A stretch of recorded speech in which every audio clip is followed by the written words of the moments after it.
Mbere ya mucirithania wa igoti inene ria Malindi Mugurethane Ekuirwo acio 31 aria makuruhanitio na ikuo cia andu 429 a witikio muogomu mutitu-ini wa Shakahola matinathomerwo thitango yao indi igoti riu riathanire matwarwo thibitari niguo marorwo kana mari na murimu wa meciria na thutha ucio macoke igoti-ini riu thutha wa thiku 20.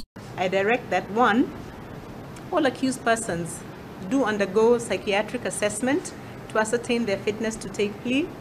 2, medical attention and care to be availed to the 4th accused person and any other accused person who is unwell at the prison at which they are held. 3, application for bond is deferred until all accused persons have taken plea. Mwena wa thitango gitongorio ni Victor Muri uhoete thiku 14 niguo Ekuirwo mekwo uthuthuria wa murimu wa meciria na kwamukira urigiti. Regarding the mental assessment process, we feel that the 14 days is too much. It's something that can be done within 2-3 days.